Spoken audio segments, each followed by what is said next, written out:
Welcome to another TERF Talk Down Under. I'm Stassja and this is Ange. Hi, Ange. Hi, Stas. Hi, everyone. So it's been another kind of quiet week in gender critical news here in Australia until today, which is Thursday. Yep. When Sal Grover and in conjunction with Clarissa Bai have got a Medicare form changed. Yeah. Woo-hoo! So poor Sal, there she was. I think her baby girl is 5 days old now, and she's filling in this form to get her daughter added to her Medicare card. And what does it say? Birthing parent, state your full name, birthing parent, signature here. Mm-hmm. Sal just, tweeted and did a mini rant, and it's all just gone from there. Yep. And she got a lot of support too. Yeah. And then Bill Shorten saw it, and he contacted the minister or whoever it is that's in charge of Medicare and said, we need to change that back. Because apparently the previous Liberal government put birthing parent in as a trial. Mm-hmm. Pilot program. Yes. Very disappointing from the Liberals. And what a reversal. Labor has stood up for women for once. What's going on? And but on Twitter, all the the Labor sort of fans, all those militant Labor leftists are completely losing their minds. But what I have also noticed is most of the people that are yelling transphobia, one of the left-wing women will speak out, and their comments are just full of men going, "Oh, it's the worst transphobia ever. These women are so precious." It's not actually women that are accusing Labor of being transphobic. It's actually men. And these women are mirroring the male opinion. So so it's been an interesting day on Twitter. That's funny. That reminds me of that tweet that has been doing the rounds. Someone's got what's it called? Love Island, except it's all these woke beards, men, and the women are all trans women, and no one's allowed to leave the island until they've hooked up with one of the trans women. How would that be? Put your freaking money where your mouth is, so to speak. The thing about Bill Shorten, though, he's a former unionist, and he is a lawyer like all the other politicians, but he's a bit more like Albo. He's based in reality. He's a Gen X and, sort of my generation. So I think he's a bit less likely to be sucked into all the woke stuff. But, it could be just a token gesture, and they might, put self-ID as some federal thing, or they might remove woman as a protected characteristic. Who knows, because the public face of these parties and what goes on behind the scenes are usually two different things. But it's a really, really, really positive sign in a climate where we have very, very little support from public figures. So no, I think it's fantastic. I think it's really, really good. Well, I've written to Bill Shorten today to thank him. Yay. And I CC'd in all the female Labor MPs. Oh, excellent. And I pointed out it's disappointing that so far it's been two men from Labor who have gone against the gender identity ideology, and that's Bill Shorten and Albanese. Yeah. Not a single woman has stood up and said anything yet. That's despicable. And I included the poll that Binary did. That 75% of Labor voters want legal protections for women's sport. And I said, I can't imagine that the figures amongst Labor MPs are much different to the general population.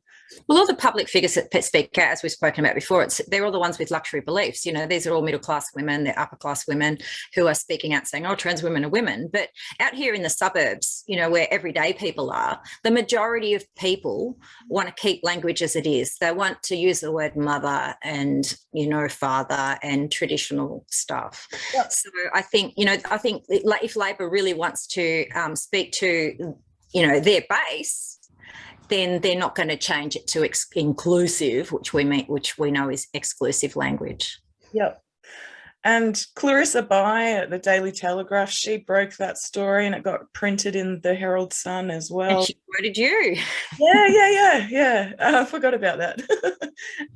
And in the middle of the article, they had a poll, and 97% of people are against replacing the word mother with birthing person. So yeah, it's overwhelmingly in our favour. I noticed SBS did an article that was pretty critical of it, and they didn't mention Sal's identity in it because they don't want to drive people over to her social media.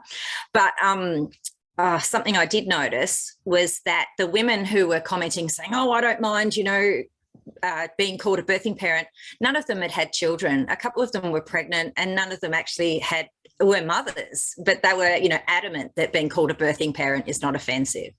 So it's just crazy. It's mate, these ideas aren't their own. That I don't know. I just feel betrayed by women like that. So yeah, me too. So that was really good news. And I messaged Sal and I said, "Oh, good work, Sal." And and she wrote back, I really didn't mean to do all that. It just And now good for her. She's certainly going to remember this time in her life. I mean, most women who've just had a baby haven't got anything, haven't got any energy for anything but the baby. So she's done really well to, still manage to advocate for women's rights at this very, busy time. Good on her. She's going on Sky News tonight, Thursday, which is great. And she had an interview on 2GB, which I missed, but I'm sure there'll be a recording floating around tomorrow. So well done, Sal. Yeah.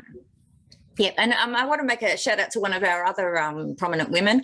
Kath Deeds had a skiing accident the other day, and I just want to say, get well soon, Kath. I noticed that when she was supposed to be zooming into a Liberal Party meeting about what happened in her seat on the day that she had the accident, and some of the left-leaning media were implying that she'd faked the skiing accident. So she'd faked a broken shoulder in order to not be at the meeting. So that's how ridiculous the mainstream media are when making up stuff about Kath. So, I hope she gets well soon and, gets back into it. Oh, I missed that. I only saw, was it news.com.au, their article, and I've got to admit, I didn't read the whole thing. I just read like the first 3 paragraphs. I was like, oh my God, this is ridiculous. Why are they reporting on this? Oh, she can't do anything right, like everything Kath does is a media story, but they always have to throw shade on it. Everything she does. It's just ridiculous. They must really see her as a threat. Yeah. So as she's recovering, I hope she's hanging on to that thought. Yeah. There was some good news out of the UK. I think it was yesterday or the day before. There was a judge ruled that that victims of crime perpetrated by trans-identified males won't have to address their perpetrator as she in court. Good. And that's really, really important. And I'm hoping that in the UK at least that impacts on how police report crime. And Vic Pole could take a leaf out of their book. I don't think there have been people forced to use wrong sex pronouns here in Australia. So, hopefully, that will influence what's happening here. Yeah, I was thinking about that today. That woman here in Melbourne who got attacked in broad daylight by a trans woman and pinned to the ground, and this trans woman is like saying, have sex with me, or something stupid like that. I wonder if I was just thinking today, it'd be great to get in touch with that woman and find out what it was like behind the scenes and what happened in court with that was promoted in the media as a female on female crime incorrectly. So pretty despicable. Yeah. The other interesting thing out of the UK was that YouGov poll which was looking at, support for transgender rights and showing that it had dramatically decreased, decreased over the last 4 years. But one little bit that was included in there that was really disheartening was roughly 60% of people just don't care. They don't care. That, which means they don't care about the impact on women's rights or gays and lesbians. They just don't care. And I wouldn't be surprised if it's a similar situation here in Australia. For sure. And particularly the men that I speak to just don't care. It's a non-issue, not an issue to them. There you go. All right. Well, look, we've got 2 guests joining us today. I'm going to bring them in. We haven't done this before, so let's see how it goes. We have Lauren and Maggie joining us. They're both trans women. Trans widows based here in Australia. And I think this might be a first for Australia to have 2 trans widows speaking out, but we're going to keep their identities hidden. So welcome, Lauren and Maggie. Hello. Hi, ladies. Really pleased to have you on. Thanks for doing this. We really appreciate it. And I'm going to do this differently and just let you tell your stories. Okay. Thanks for that, Stassja. All right. Hey, Melissa.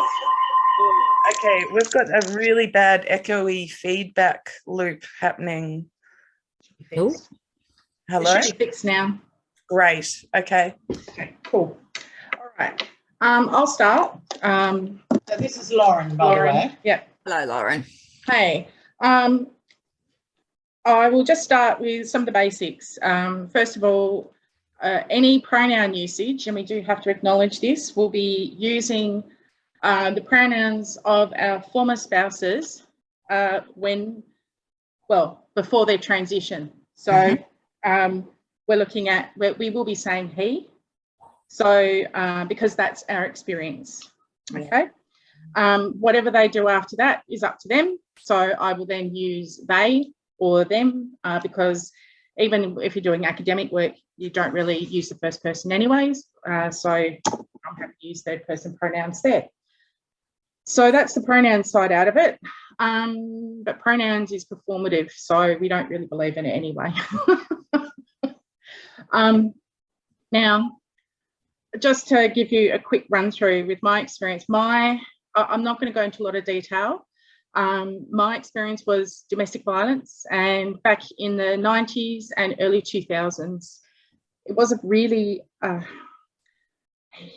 that it wasn't physical. And growing up in that time, we were always told domestic violence was a physical.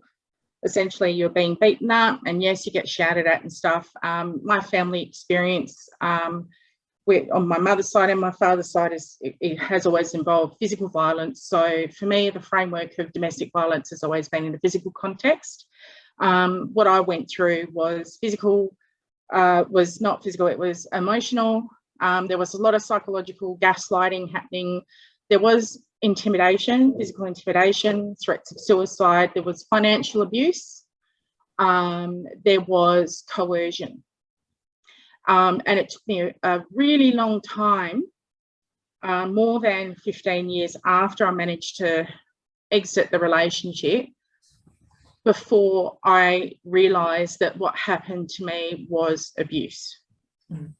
Because when I left him, one of the first things I was told by a friend was that, you know, go for loving the gender and not the person.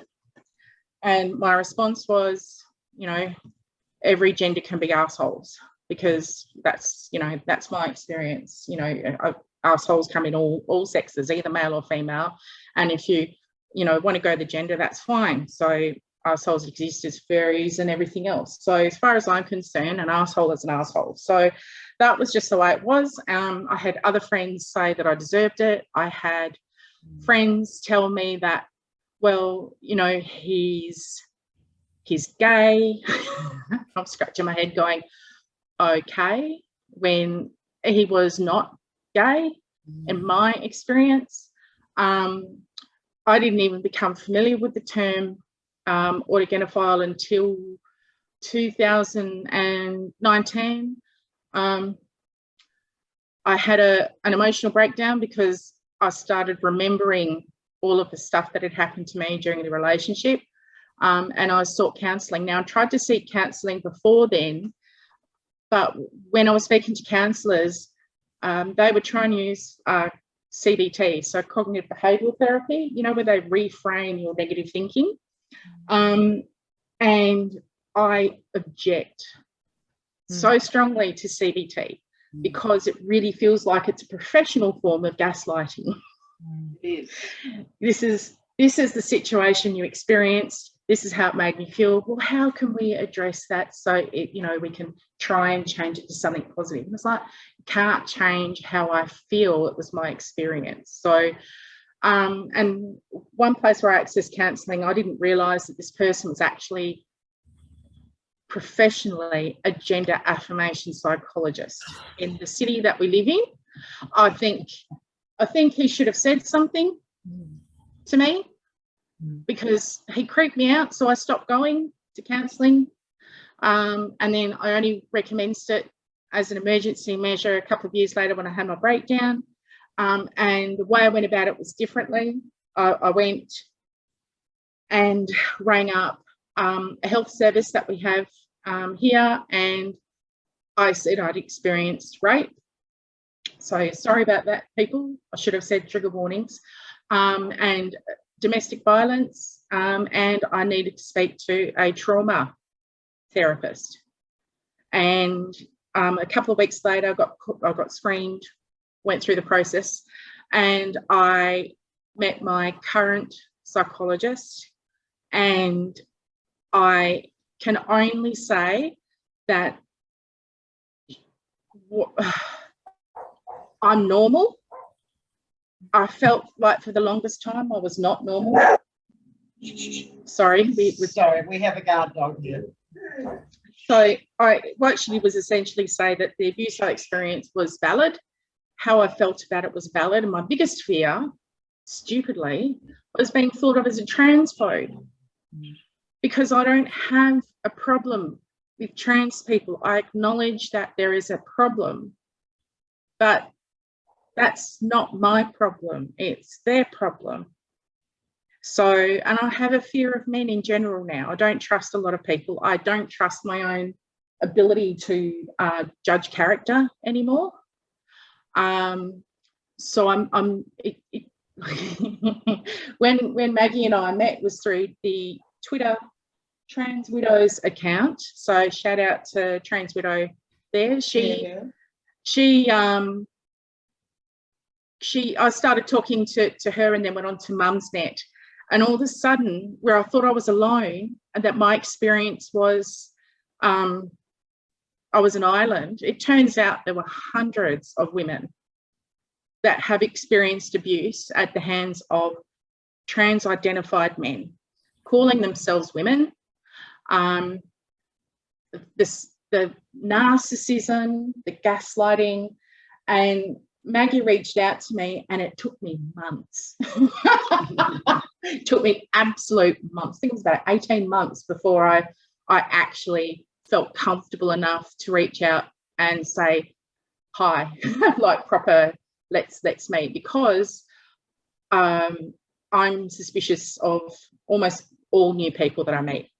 Because one, I wouldn't say I'm gender critical. I don't do the label things, but I do not believe in forced or compelled speech.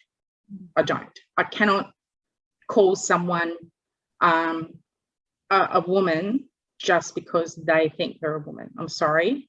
my body reacts instantly to anyone that walks in the door and even vaguely resembles a man.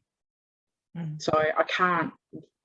I had an experience last year where I went to a friend's Christmas Christmas party, and she has a wider range of friends like I do, and one of her friends was trans, and I didn't know that, and she doesn't know how deep.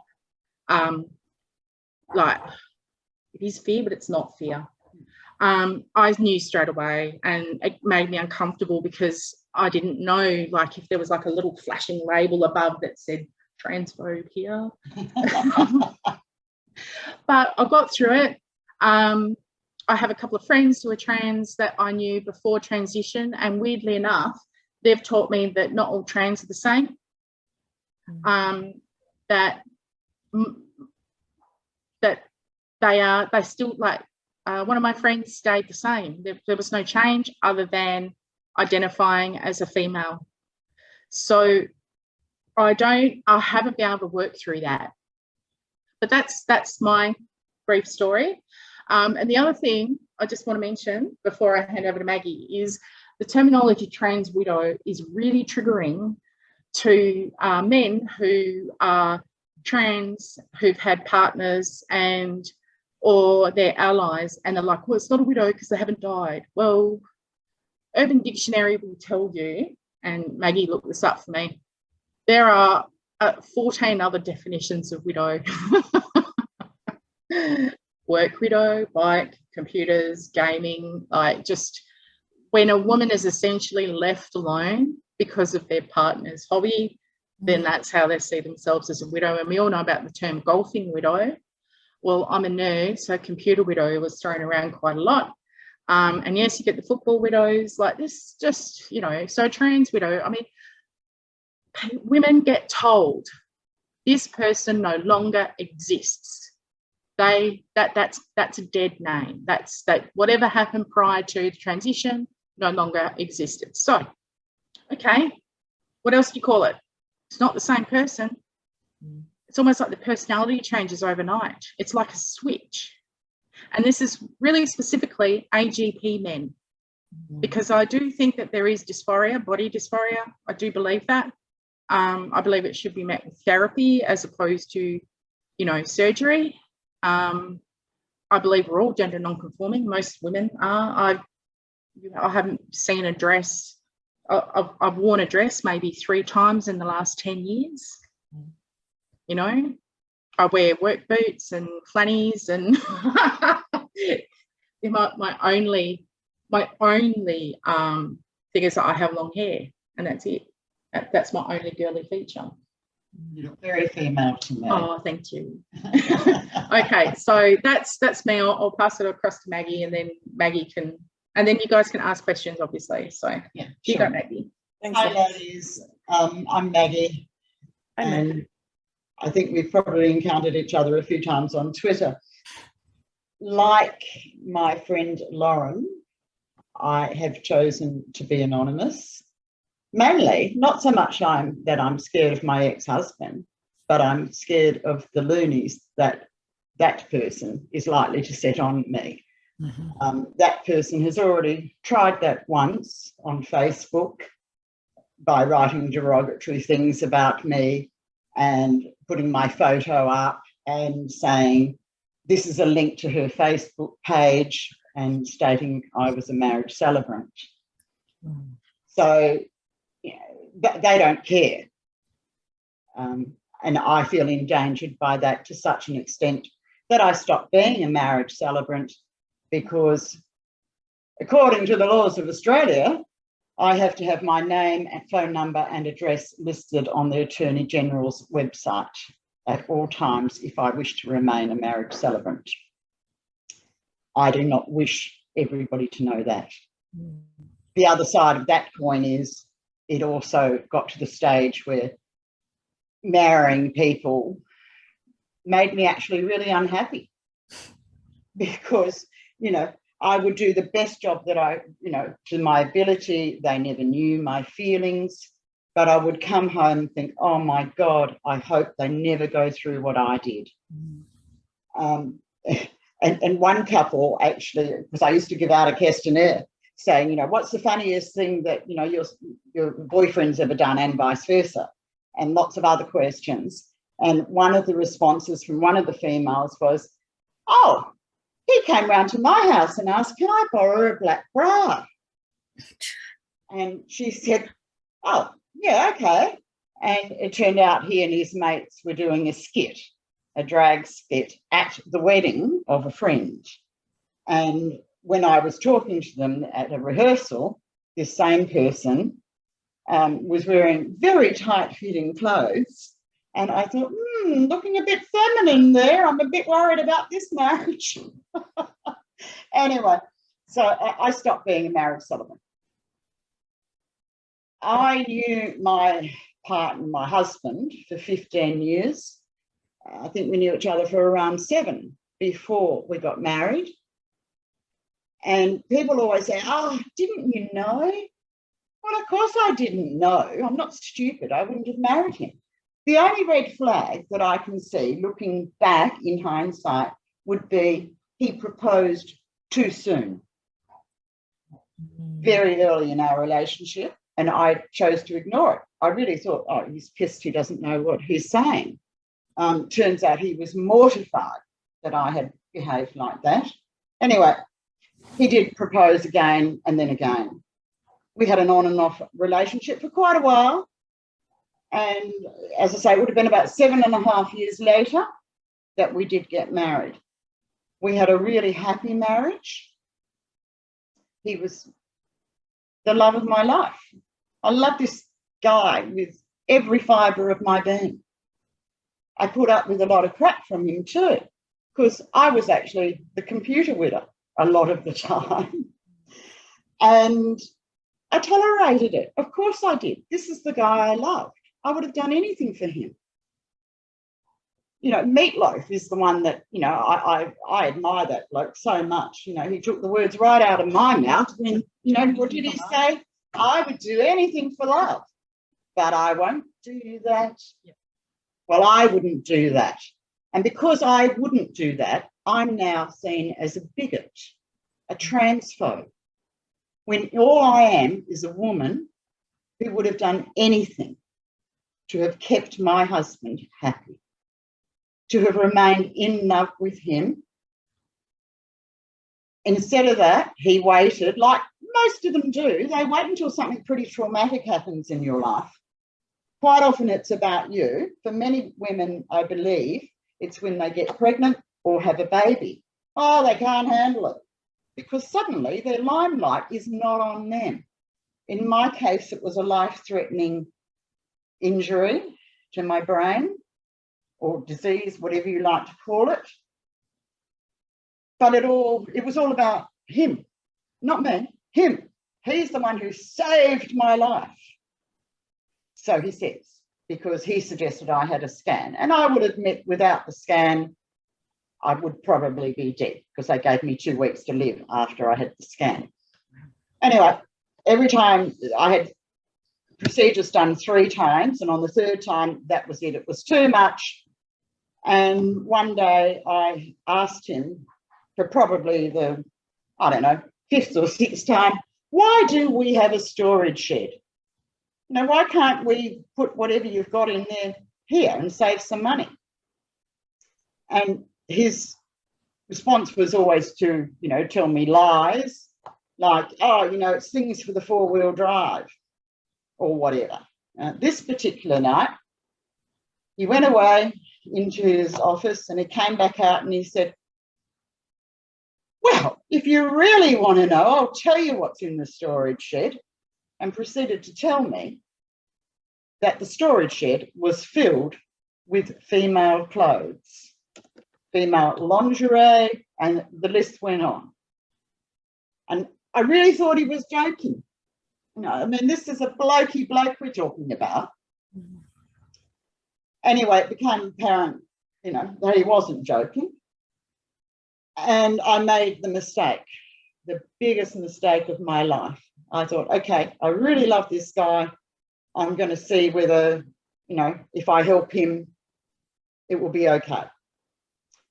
So the next day he brought home all the clothes, all in plastic bags, And he had more lingerie than myself and all my girlfriends put together, enough to start a bloody shop almost. He had numerous chicken fillets, which I found insulting to women who've had mastectomies for medical purposes. He had wigs, he had makeup, stilettos, stockings, and it just went on and on and on. And everything was putrid. So I washed everything, threw some things out, and accommodated all of this in my wardrobe because I didn't want other people coming into our house maybe and discovering what was going on. So instead of just saying, oh, well, you know, that's really nice of you, and maybe cross-dressing every now and again, I had let Pandora out of her box. And Frida, we will say, just took over. Every time I would step out of the house, out came Frida. So I could say I was going to be out for 2 hours. Let's say I forgot something and went home 15 minutes later, and Frida was already there in full-blown regalia. I think that's why my ex left, but wouldn't let me have a front door key so that I couldn't accidentally go back home and find him dressed in his lingerie and his makeup. Oh, well, you know, in one way you're really lucky you never had to see it, but on the other hand, that is absolutely disgraceful. Yeah, I also had to make phone calls to call him to say, To go home. I'm coming home, could you please, you know, unlock the door? Anyway, the point being is that trans widows are gaslighted from the day they walk down the aisle. Yeah. Because they say the most ridiculous things. And let me point out that everything I am going to say from here on in about something that Fred or Frida said, I have on paper, in writing, that he or they have written. So I'm not making this up. And he or they, who will know who I am by now, can just like or lump it. I really don't care anymore because women do not and should not ever have to tolerate this. You know, 2 months after I left him, by stealth, I might add, as they would say, he wrote and he said, there is no Frida, just a guy in a dress. Bit silly, really. What he forgets is that 1 month after I left him, he showed an interest and or did go, I will never know, but the point is showed an interest, and the whole thing was posted about an event. We welcome transgender ladies and admirers to Players Party. We provide a no pressure and no expectation environment, but the opportunity to express your raunchiness. As if somebody who is a cross-dresser is going to go to that, because as they have always said, they don't like the terminology cross-dresser. I prefer to call them part-timers. So you're either a full-timer or a part-timer, because part-timers always become full-timers. And the standard joke in the seahorse community, which is for cross-dressers, is what's the difference between a cross-dresser and a transgender person? The answer is about 2 years. So, you know, anybody who thinks, oh, look, my husband only puts on a dress occasionally, trust me, they need to be worried. So that's an internal joke in the transgender community? Well, within the seahorse community. Within the seahorse community. Okay. So, you know, and the reason I left by stealth, ladies, was because a month before I did leave, oh, sorry, I missed something there. When I said to you earlier, he came out after I had been to the specialist with him and had been told I needed to have another coiling of my brain aneurysm. And I said, oh, look, you know, I've got all these things lined up. I'm doing lots of voluntary work. Could that wait a few months? And one said, oh, and the other one said, sure, so long as you go on living your life like you are now with no stress, that will be fine. It was 2 weeks after that, and he had been present, that he came and told me that, you know. Anyway, the cross-dresser had a name, and that was Frida. And I asked Frida when she was born. She said, oh, don't be stupid, on the same day as Fred. I said, okay. Then I discovered several years later, after I had left, fortunately, that Fred had, probably 2 weeks after coming out as the cross-dresser, set up a Facebook page in the name of Frida, using my date of birth. So, you know, give me a break. And when I confronted him about it, because he still hadn't transitioned, because, you know, at this stage he didn't know he was transgender, he said, but I didn't use the year of your birth. So he'd made himself 3 years younger. Anyway, so for several years after I left him, he obviously would sit there, and I can only imagine what he was doing when he was, you know, so gleefully happy at receiving so many birthday wishes on my birthday. You know, now somebody's got to read something into that.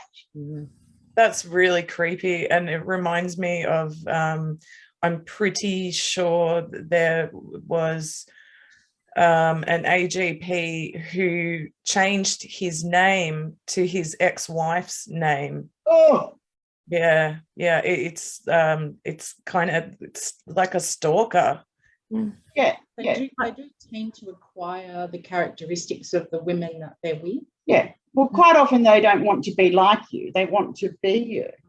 But before I go on any further, I would just like to point out to any woman who finds herself in this situation, either is in it now or has left, whether that be a year ago or 15 years ago or even longer. Because let me tell you, getting organised for today really shocked me at how distressed I became through the process. And my anxiety levels were so high and my blood pressure was through the roof. On many occasions, I just had to walk away. So I actually, in fact, feel very disorganised for today. But for it to affect me for so long, and I have, well, how long is it now? 22. I've been away for 12 years now. You know, I live a very, you know, ordinary life, and most people would never know that, you know, I have these anxiety issues. But they are there. And as a friend of mine said to me today, well, I'm not surprised because you've actually never really been able to address those issues. And like Lauren, I did go to psychologists. And the first one I went to was before I left Fred. And it was humiliating. Because when I came out and told him what was happening, he literally fell off his chair. And he had to put his hand out so that he didn't go all the way to the ground. And then laughing hysterically, and said, oh, I'm so sorry. That was so unprofessional. Oh, God. And I said to him, well, yes, it was. I said, but if I don't laugh about this situation, I will cry. I will be the one in the funny farm. There's a distinct lack of empathy amongst many people when women feel pressure to stay in a relationship, and it's been like that forever. There is a social pressure to stay, and then you're ostracized if you leave. Oh, yes. Yeah. So there was a community that I joined once many years ago, nearly 20, where it was a site for women who had trans partners, and there was only 2 people on there who had left their relationship, and that was me and the person that started the board. And everyone else was still with their partners, and it wasn't a safe space because the partners also were allowed to log in. It wasn't a safe space for women. Their partners were allowed to log in, and their partners would chuck tantrums online about anything that was written negatively about their experience. And so, and and I'm sorry to just dip in here, but that report that was released last week about the domestic violence plan, I read a little bit of that today. The list of stakeholders was no specifically women's groups in there. I haven't looked at the there's a list of people that participated and a list of groups. There's nothing specific to like women, and women weren't part of the stakeholders. If you actually look to see who was consulted, women weren't consulted. I don't find that surprising. Now they talked about women from like CALD background, which is great because there's a lot of abuse in that community. Sorry, what background? Sorry? What background, sorry? CALD, so that essentially people, cultures other than, essentially Western culture, so people with languages other than English. So we're talking about immigrant women. So they actually had they had consultations with immigrant groups. They had consultations with women, children's groups. ACON was consulted, Department of Housing and all sorts of things from all over across Australia, but nothing specifically for women. If you have a look at the list of stakeholders in the executive summary, like who was consulted, and the concern for me was in the trans section, where it said, that the spaces for women are problematic because they're not, there's no safe spaces for trans people, LGBTQIA++. They specifically mentioned intersex, right, which is not under the trans umbrella if you talk to intersex people. But apparently intersex people face discrimination, and they do, but not from regular people. They also said that the trans community, yes. That they also said the language, cis was used a few times, and then what really bugged me was apparently, so there's the violence. So they had family violence, not just the family violence that you experience through domestic violence and violence from others, but violence from family in the trans community. Now that worries me because I have a few friends that I've met through Coalition Group who have children who have been sucked into the trans cult, and they have been actively alienated by their children through the actions of groups like ACON, probably trans, like just a few groups where we live. I won't mention because I'd like to try and keep where we live a little bit quiet. But, there's a few places around in all of the states, pro-trans groups, where they go in and they insert themselves into the family dynamic and split them. Now, I'm a mother. I'm not a birthing parent, thanks, Sal. And I have a daughter. How am I supposed to protect her from these people? Right? So the implication is if you're not affirming whoever's transgender in your family, then that's a form of domestic violence. Yes, and that's in the document that I've had a look at.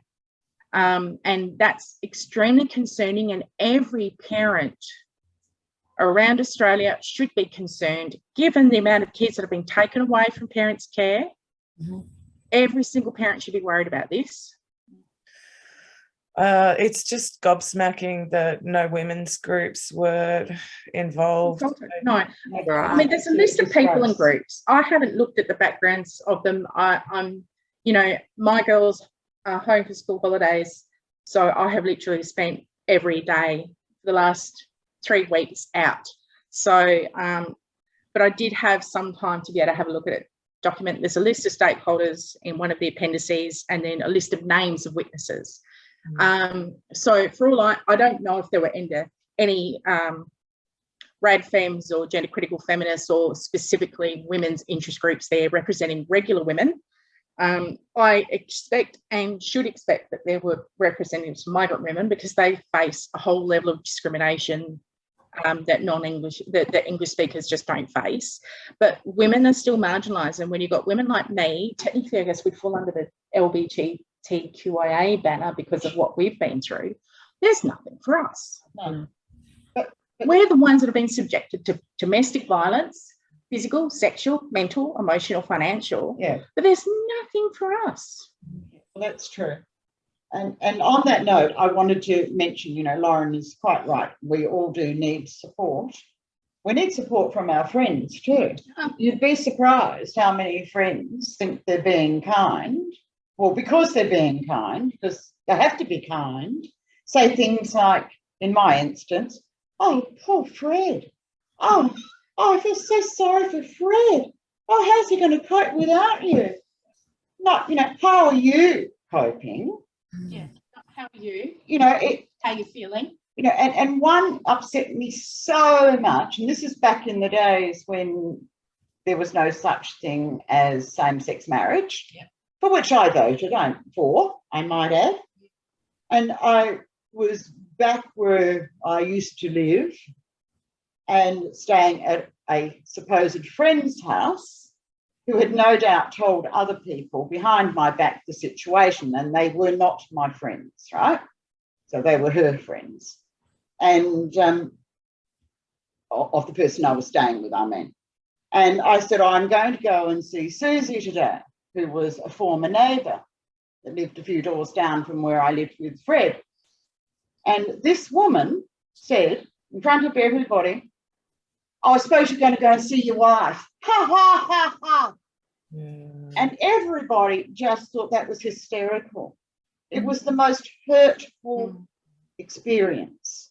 Yeah. And that women can't see that they should be helping women like us. And the shame we're made to feel. Oh, yes, absolutely. It's huge. So, Lauren, what I wanted to say here was that, it is hard finding a good psychologist. And when I came to, I found one who I thought was okay, but then I realised, he was very much pro-trans. But what I was going to say, the impact that this has on our lives, it is really immense. And he did administer an impact of life events scale on me because he was worried that I should be under so much stress because of my health issues. And anyway, so I did it, and it's apparently a score of 300 points or more indicates an 80% risk of physical or emotional illness and is a very high score. I scored 520 points. And I had to just keep going. I didn't have people to fall back on. I was a grown adult and I had to keep going. So this is where I would like to mention a wonderful woman whose name is Raelene Stokes, and she is a sexologist. She is starting a group therapy sessions for women in our position. And as I say, whether they're still in the relationship, they've left the relationship, maybe if they even just think that this is happening, they're smart enough to realise they're being gaslit already. It's a women's only group, and it is specifically for women who are living with or have lived with people who are now identify as not being men. She believes that we all have the right to have our stories heard and that our emotions are very important, as is our safety. She feels that everything she does should be everything and more that the trans person gets. Yeah. Because they get all the affirmation, they get all the help in the world, and they say it's not a mental illness, but by God, it's funny how so many of them are always, living in the pockets of psychologists or psychiatrists. And I don't have a mental illness, and nor does Lauren, but we have been abused. Yeah. Coercion is abuse. Yeah. It is domestic abuse, and it needs to be seen as such, not something that's swept under the carpet. So, that's really, in a nutshell, we have to learn to speak out. And we want women around the country, and even those that are overseas. I've met a lot of trans widows from really random places, New Zealand, Germany, Finland. There's a whole host of them. Trans Widows is the Twitter handle. you can contact the woman that runs it through there, and then she will, you know, retweet your story. She blocks any people. So if your ex is out in the universe, like Maggie's is, she'll make sure that they're blocked. So it is a safe space. Yeah. Maggie and I are happy to talk to women in Australia. Definitely. Just go through Trans Widows, and, you know, or go through Coalition, or you know, message the Coalition for Biological Reality page, and, you know, they can get in contact with us through there. There are women out there, and we will support you. Yeah. I'll put some contact details in the description. Yeah. Anyone Now, wants. I've never been on Mumsnet, but I would say Trans Widow is Also on Mum's, you know, so somebody who really helped me, and to know, as Lauren said, that when you discover you're not alone, it really does help. But can I just quickly move on to another topic, because I don't want to forget it, and I think it's really important for every woman contemplating divorce from a person who now identifies as the opposite sex. I say this because when I was going through my divorce, aside from the fact that Frida went out of their way to ensure it went on as long as possible because it would cost me money, I was infuriated that during the divorce proceeding, I had to refer to Frida as Fred. Fred as Frida. Now, I married Fred. I didn't marry Frida. So that was one thing. And when it came to the property settlement side, I blew a fuse, and I said to my lawyer, this just isn't good enough. This person's name is not Frida. And she said, well, we have to accept that now, just get over it. And I said, you do realise Frida has no assets. Fred has the assets. Yeah. So have a guess what happened? who lost out? No. What happened was everything was recorded in the name of Frida. So I had to go back to court. So I had to pay more legal fees and time and embarrassment to have those documents changed so that they said Frida, previously known as Fred. And once that happened, everything could go through. So this is something that they need to catch up on, and could affect ordinary women in ordinary situations too, because a guy could simply change his name from, let's say, Phil to Bob, and the woman would still have the same problem because the assets would be in the man's name she married. And if he changed it just to a different name, she'd still have the same problem. Yeah. Wow. Oh, what a mess. You guys got any questions for us? Too many. Yeah, I'll look at a couple of comments on things. One would be, I remember watching a UK trans widow talking, and Maggie, she had such a similar experience to you. She found out that her husband had a storage shed. She found the key. She drove there, and yeah, she found really high-end clothing, like, you know, $2,000 dresses, and Well, at least I will give Fred this much. At least I think most of them were out of the op shop, but the lingerie was high-end. And the most insulting thing was that every time he'd purchase me some lingerie, he'd obviously purchase the identical outfit for himself. gross. So I talk about wanting to throw up. Yeah. Oh, One question I'm curious is, at what point in your relationship did you find out about this secret other identity? oh, right. Okay. We had been married for 7.5 years at that stage. So I'd known him for 7.5, was married for 7.5 years at that stage. Because I had to wait, I had to have another brain coiling done. of my aneurysm done. Sorry, try that again. Coiling of my aneurysm done. And that was going to be a few months down the track. I didn't want to come to another state and have a stranger do it. This man had already done it 3 times. I wanted somebody who knew how to do it. So I stayed. The other reason was financially, I couldn't afford to leave because I hadn't worked for some time.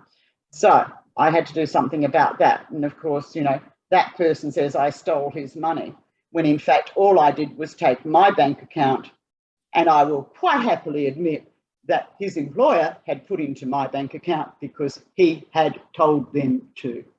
I don't call that theft. Mine was know, at the end. Yeah. But the abuse that I had dealt with, I don't particularly want to go into. There is a written record of it on the Trans Widows Voices website. So, but I didn't actually find out. I found lingerie, I found women's T-shirts, I found tranny porn. They've all got the porn. That was my next question. Saturated brain. And my ex was also in the army, which is also a common. Oh, yes, it is a AG. common denominator with a lot of them, Yeah. yes. Yep. So, so there were. So at the end, what he said to me was, "Oh, you know, can you please wait 3 weeks?" In my head, I'm like, "Fucking no." Anyway, about a week later, he says, and he does this great big dramatic statement. You know how you've seen like the drama chipmunk go, going, da, da, da. Yeah. That's the way he hardly did it. And I just looked at him, and at that stage, I just felt nothing. I felt nothing. Yeah. So it wasn't until after I left that I actually started the grieving process. And I'd already tried to leave him 4 times before. But because I was also stuck financially as well, I had financial limitations put on me. And he also left me an extreme amount of debt that it took me about 5 or 6 years to pay off. It took a long time. I had a physical breakdown a year after because my body just couldn't handle the stress anymore. Well, I can understand that. So the stress, you know, and he said, "Oh, well, this is who I am." And I then started wondering all the stories that he told, all the lies. Oh, the lies. And then all of a sudden I felt like the world's biggest idiot. I mean, when we met, he told me that he was already a widow and he never wanted to get married again unless it was for love and blah, blah, blah. And, of course, me being a naive 19/20-year-old just took it all in, you know, because I loved the guy. Well, yeah, when you're in love with somebody, you don't question what they say. You don't think, well, every word that comes out of his mouth is going to be a lie. So I'll only believe, say, 10%. Yeah. You don't do that. And, you know, he'd come home sometimes late at night and he'd have bruise marks and scuff marks on his fists. And I'd be asking, well, what's that about? And he would say, oh, someone tried to mug me. And then I started, so then afterwards, I'm sat there and I'm rubbing my head and I'm like, was he mugged or was he actually going out and trying to like hit up people for something I don't know about? And it's, oh, thank God, it just makes me feel sick just thinking about it. And then, I mean, he even told the guy around the corner who sold cigarettes that I was the smoker in the relationship because he didn't want to admit that he smoked. Yeah. Apparently, Alpine 8s were what I smoked. That's really extreme. They're wacko. But I'm really pleased to say that my ex was suspended from Twitter several months ago. It hasn't come back yet. And I think that is just priceless. Excellent. I have no doubt he's under a different handle somewhere. Yeah. You know, sooner or later it will become apparent. A trans person who's an anti-Semite will pop up. And yeah, exactly. If you see somebody posting concentration camp ovens, well, you'll know that that person's back. Wow. Okay? Yeah, so back to pornography. You know, what role do you think porn played in it? Was it the cause or? No, You know? I don't think it's the cause at all. No. I think that it makes their fetish stronger, makes their desire to come out and be seen as stunning and brave stronger.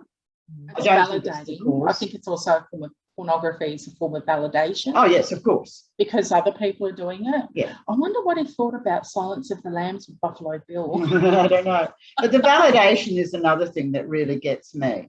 Yeah. You know, not long after I left, his local council put on a, alphabet soup, whatever you like to call it, event. And I think it was for a week or so. They had big sort of like poster things of different people within the community who had put their hand up to say, yes, I'm gay, yes, I'm queer, yes, I'm trans. And of course, Frida put their hand up for that and was just so overjoyed. And you could see the AGP just oozing out in the photo shoot. And so there was, quite a large poster with that person on it and a spiel of what it's like to transition, how it's so wonderful to be me. But do you think they contacted the ex-wife, or they didn't even know whether the person was married? Legally, we were still married. This is the thing. They don't care. They don't want to know about the collateral damage. And this is where Lauren and I are both really lucky, because we did not have children within our relationships. Yeah. Because the children are the ones I feel sorry for. And any mother that has to try to keep a unity together, a family unit together, with a husband who's AGP, deserves a bloody medal. It's not worth it. I think it's a form of abuse, and women just have no choice sometimes. And there's a woman that I listen to, man now, because this person has detransitioned officially. Yeah. Maya on YouTube, and Maya's father was an AGP as well. So Maya felt that perhaps becoming a woman was the best thing. And now over the last 2 years, Maya is now Sam. And Sam is going to be detransitioning, removing implants, being more of a gender non-conforming. They're not going to change their gender recognition certificate, because we are talking about the United Kingdom, because it will cause too many problems, and there is no process in the United Kingdom to change back to your original sex, because technically they're breaking the law, because you can't get a GRC without saying that this is the sex that you are. So, there are people who are the children of AGPs.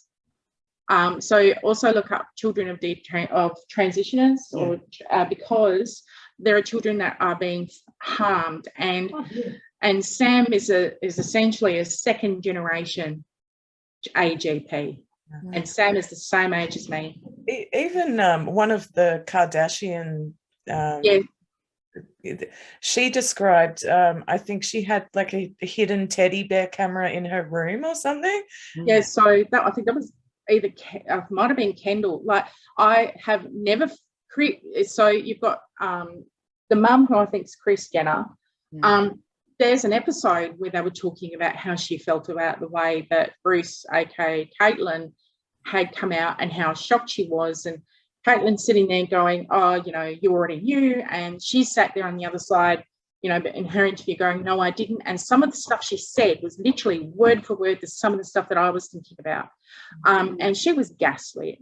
And it's the only time I've ever felt sympathy for a celebrity, because what Kris Jenner went through was so public. Of course. And they still have to do the be kind. Yeah.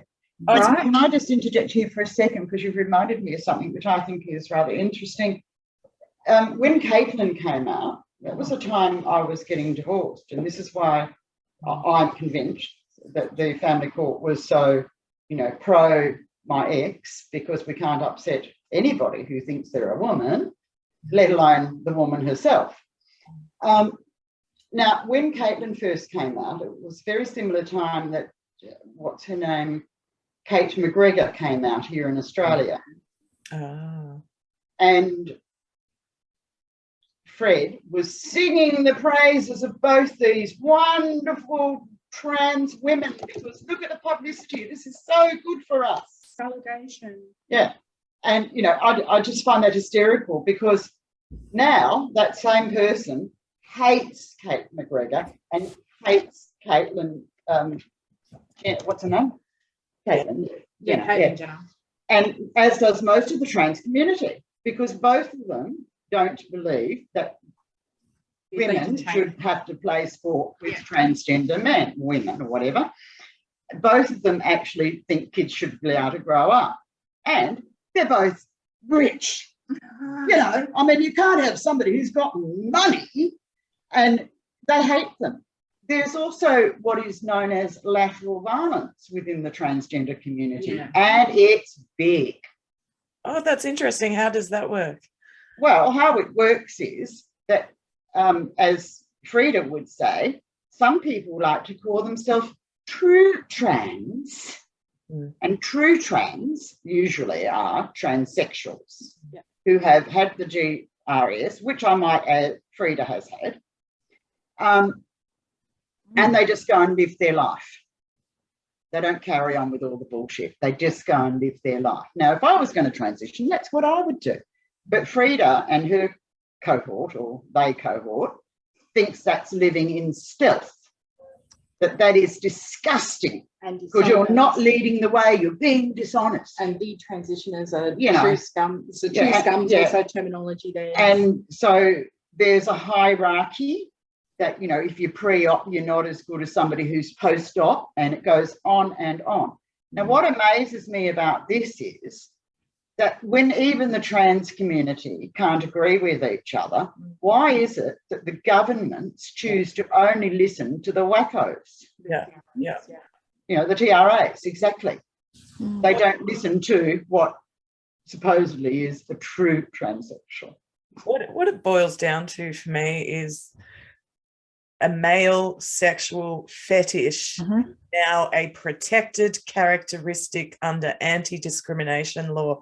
It is sickening. Absolutely. It is exactly right. What you have said is 100% as it is. No talking to the victims of these people, none. Because it's assumed that we're all supportive, and we're not. Something that has occurred to me as I've listened to you both talk is that, as some of you know, that my mother-in-law was a trans widow, and my father-in-law came out 20 years into their relationship and said, you know, I've always been a woman. And all of the things that you mentioned about, like the deceit about money, the copying people in the family, just everything, like your stories are all so similar. My mother-in-law didn't make it. She got depressed after she lost her life savings because he decided to take it away to go and get facial feminization surgery. She'd always she knew that he had a knicker fetish, but never thought he was an actual woman and that he would ever transition. That was a shock to her.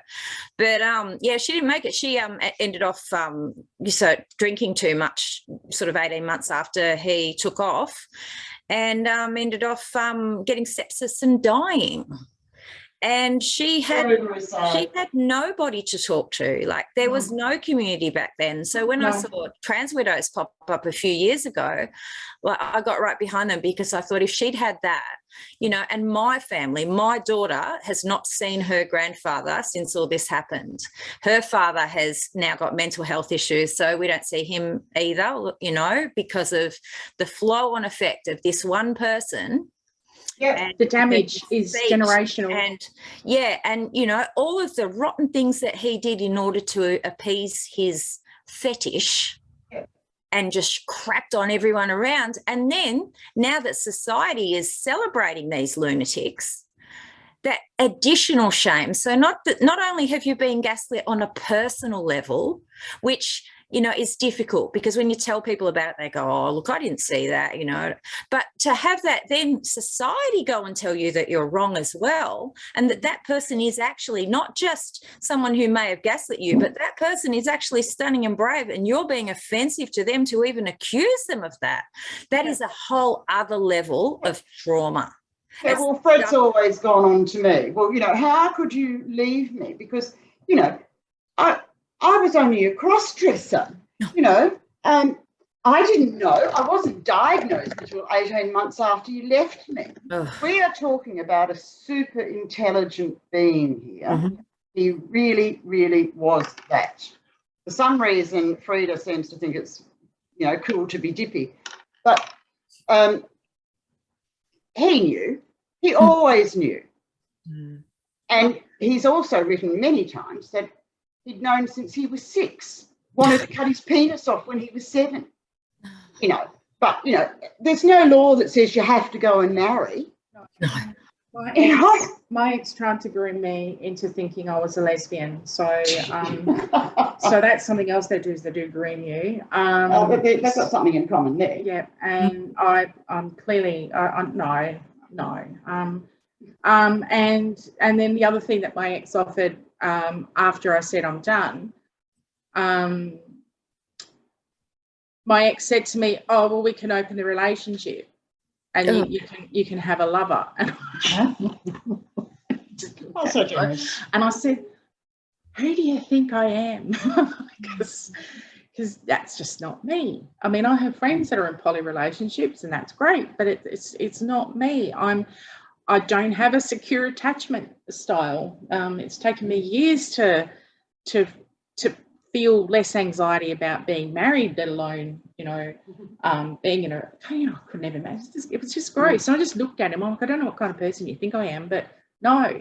And I reckon in his mind, he was probably thinking, you know, well, you know, maybe she'll get a girl in or something. And, Oh, yeah, definitely. you know, and that was just never going to happen. But he did actively try and groom me to being a lesbian. Yeah. Yes, and I would say exactly the same with mine. Angie, I am so very saddened by the story of your mother-in-law. Oh, thank you. And I can certainly appreciate that, because whilst Fred did have a drinking problem, and, you know, has at least admitted that too, I probably would say that I did too, because I used to try to catch up with him. And once the cross-dressing came out, I did drink more. Mm-hmm. And when I moved away, I certainly drank more. I needed to, so I could sleep. I did the You same. know, for years, every time I shut my eyes, even if it was in the daytime, you know, walking down the hallway, if I blinked for too long, I had visions of that person dressed in lingerie with the wig on, etc., in my house. My ex used to call me in the middle of the night, so I unplugged the phone, and I've never had a phone plugged into the wall ever since. And that's nearly 20 years now. Oh, Wow. yeah. So, you know, I mean, and then I realised one day I can't keep doing this. And I seldom have a drink now.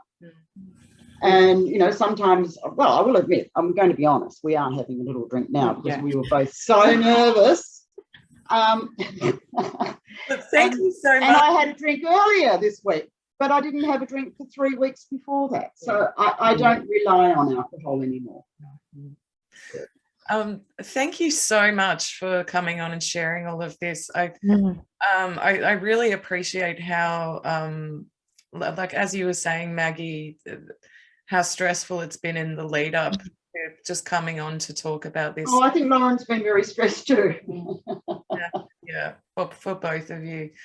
It just sounds so traumatic, and it's such a poorly understood issue in the mainstream. I think it's something we really need to work on communicating to women's organisations and politicians, you know, domestic violence services, just how serious this is. It is. And look, to be maybe insulting to my friend Lauren here, I wish I'd never had to meet her. Yeah. And I'm sure she feels the same. Yeah. Because the only thing that, you know, brought us together was this heinous way of living that we both went through. And, you know, unfortunately, I'm sure I will meet other women like this. But like Lauren, you know, my hope is that I and Lauren can help them in some way. Yeah. Just if it's just listening to them. Yeah. So they'd be surprised at how much in common we have. Like, what we had different experiences, but the structure and the scaffolding behind those experiences exactly the same. Yeah, they are. Well, thank you very much for your time, ladies, and I hope that maybe this has helped and will help a few other people. And maybe the journalists out there to And understand there is particularly science if to the they're story. interested in that group therapy, I Yeah. implore them to make contact with Absolutely. Raelene. Great. And check out the description for links, everyone. All right, well, we better wrap it up there. Thank you again to Maggie and Lauren for coming on, and thank you to all our subscribers. Any final thoughts, Ange? No, it's just great to hear the ladies speak. Yes. Yeah. And I'm really sorry about what happened to your family. I know it's hard. You. I know it's hard. Unfortunately, I wish I could say I can't relate, but I can. And you're doing the right thing by protecting your children. And ultimately, as mothers, that's our job.